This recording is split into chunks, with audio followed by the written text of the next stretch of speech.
ভিডিওটি শুধুমাত্র এডুকেশনাল পারপাসের জন্য বানানো হয়েছে। আমি কোনো সেবি রেজিস্টার ফাইন্যান্সিয়াল অ্যাডভাইজার নয়। কেউ যদি বাই অথবা সেল করেন নিজের রিস্কে নিজে করবেন।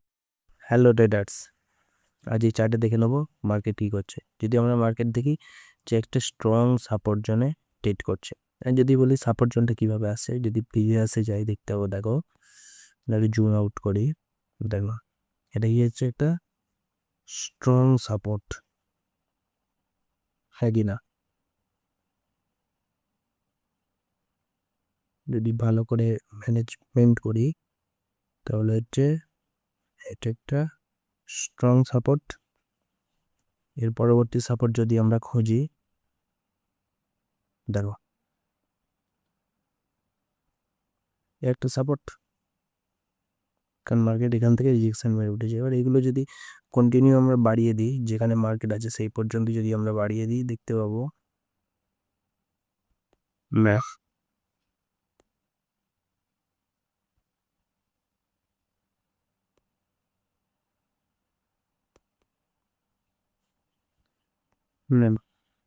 তাহলে কি হচ্ছে, মার্কেট একটা স্ট্রং সাপোর্ট জোনে ট্রেড করছে।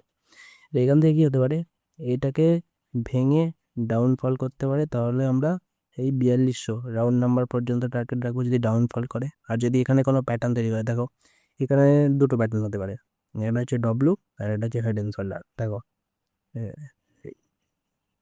এটা এখান থেকে মার্কেট যদি উপরে যায়, গিয়ে এই নেক লাইনটা ব্রেক করে, তাহলে মার্কেট আপসাইডে চলে যাবে। ঠিক আছে, এটা একটা হলো। আর একটা হচ্ছে হেড অ্যান্ড শোল্ডার। মার্কেট এখান থেকে আবার এখানে এসে এইভাবে ভাঙতে পারে। যদি নেক লাইন ব্রেক করে তখন কী হয়ে যাবে, মার্কেট আপসাইড যাবে। কিন্তু আমাদের এন্ট্রি হুট করে দিলে হবে না, ওয়েট করতে হবে কনফার্মেশন পাওয়ার পরেই এন্ট্রি হবে। ঠিক আছে, এটা গেলে 1 ঘন্টা। যদি আমরা 15 মিনিটে দেখি, কি দেখতে পাবো, 15 মিনিটে গেলাম, দেখো মার্কেট একটা রেঞ্জে ট্রেড করছে। প্যারালাল চ্যানেল বলো, নর্মাল চ্যানেল বলো, সবেতেই দেখো এটা একটা স্ট্রং রেজিস্ট্যান্স জোন। 15 মিনিটে এটা, ঠিক আছে। এর পরবর্তী জোন এটা, তাহলে কি করবো আমরা, বেরো মার্কেট এখান থেকে যদি এই জোনটাকে ব্রেক করে, এখানে একটা ছোট্ট রিট্রেস দিয়ে এই জোন পর্যন্ত আমরা টার্গেট রাখবো। এটা গেল একটা ভিউ, আপ সাইড ভিউ। আর যদি ডাউন সাইড দেখি, তাহলে কি দেখতে পাবো, মার্কেট এটাকে প্রায় ব্রেক করেই দিয়েছে।